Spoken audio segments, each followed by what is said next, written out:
Thank you very much for joining in the channel once again. Today we're going to make some fun, healthy juices from pineapple. Yes, we're going to make one with pineapple alone. We're going to make some with pineapple and carrots with some other ginger and lemon. And then we're going to make beet juice as well with pineapple.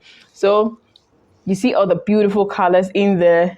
They are all rich in essential vitamins from the fruit we eaten. So we're going to take you through how to make your own fresh pineapple juice at home, the things to know, the things to avoid, how to make beet juice and carrot juice as well.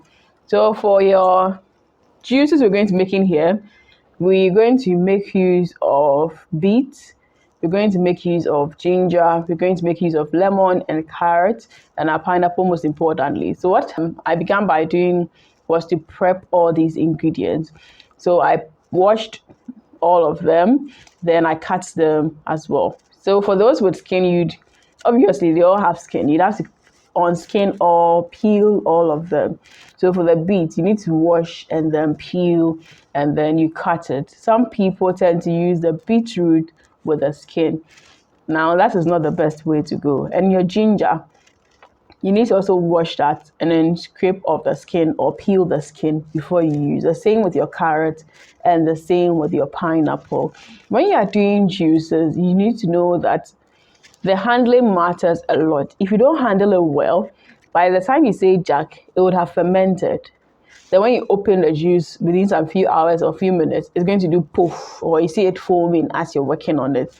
And when you do juices, aside the handling, it's about the input. If you put good inputs in, you get good results. So if your pineapple is getting spoiled and you use it for juice, your juice is also going to get spoiled very early. It's the same way with your input. So if you are doing juices, you see your beets and all those ones have been exposed.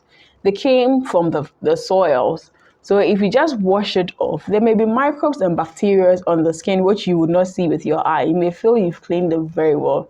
And all these is going to go into your fruit juice and they'll cause problems for you once you're done. So you need to be very mindful and then wash, peel, and cut all of those ones before you work with it.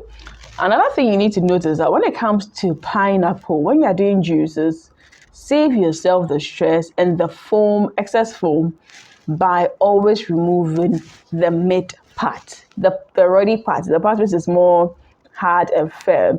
You always need to take that part off. Now you can check our pineapple cutting video where I showed you other ways of cutting pineapple. Yes, but for this one, please note that whenever you're doing juice, save yourself the stress, cut the mid part of it. You can chew it, you can enjoy it with your kids, you can do other stuff with it, but don't add it to your pineapple juice because that is what is going to give you a very, very foamy blend when you blend it. And it's going to waste your time and your juice is going to come out looking soapy, like it looks so foamy, but then like there's little juice in there. So I always take it out. And there are other ways you can cut and take it out. You can just cut into 4 and then just do one cut all through it, or you can cut it into smaller pieces and then cut the mid part off. It depends on you. I'm used to just cutting into 4 and then cutting along it to take it off. So just be careful of your hands as you are doing that as well. And once you're done with this, you are ready to start your juice making. So I begin with a fresh pineapple juice. I'm going to blend it up and then I'll add in some water. If you blend this without any water, you're getting pineapple concentrate or pineapple puree. So it's just fresh pineapple. There's nothing in there. And that's going to be very, very, very thick. Very thick. So it's more like a pineapple concentrate. So usually when you're doing pineapple juice, we add a bit of water in there to lighten it up a bit. But be careful of the quantity of water you use. If you use too much water, you're going to dilute the pineapple and it's going to come out very, very watery. And that is when you may be tempted to sweeten it with sugar or some other sweetness, which is not the best way to go. So I always say dilute it wisely don't use too much water. And I have my bottles. I pour the rest of the juices in, and I freeze those ones in the freezer. Whenever I'm ready, I just pick up and I drink. So that is for our fresh pineapple juice. You can try to season it with some ginger and a bit of lemon. It's up to you. Now, the next type we're going to look at is a pineapple carrot ginger lemon juice mix. So I added in my ginger. The tough vegetables went down. So the ginger and then the carrot went in. Then the water. The water is when I rinsed the blender from the pineapple blend, I just poured it back in here. Then I add in the pineapple. And I'm just going to blend this till it is very fine. But before I blend, I added in the lemon juice, just a tablespoon or two. It's supposed to reduce the sugars because pineapple is very, very sugary. So when you add lemon juice to your pineapple juice, it doesn't make it overly sugary in there. So you're just going to blend it and you realize the color even looks so beautiful and so attractive.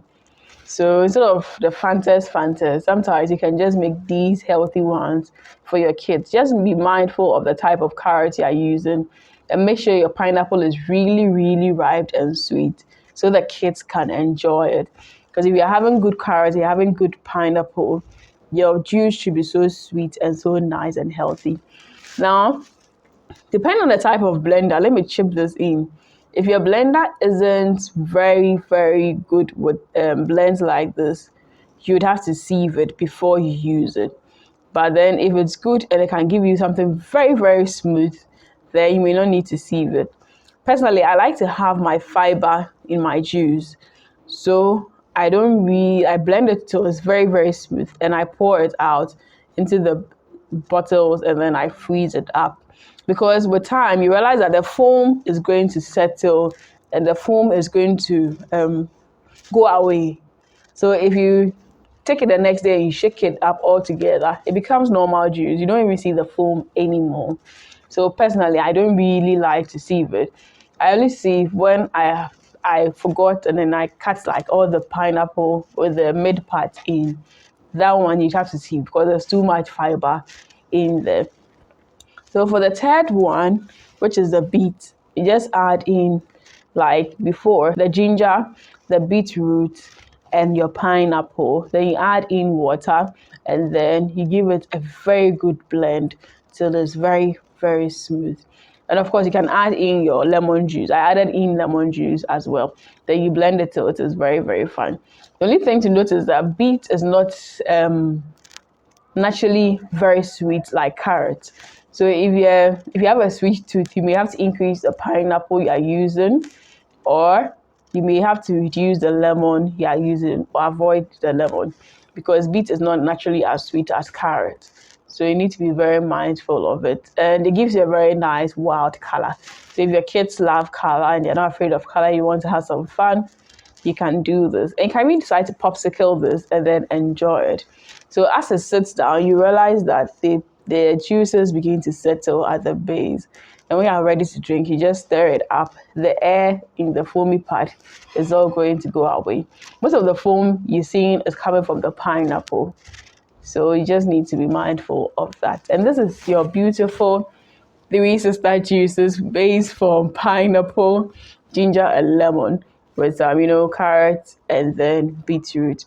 So do try this recipe at home and make sure that you make every food moment count. But please do well to support the channel with your views, likes, and your subscription. Lots of love for my team and I. Mwah.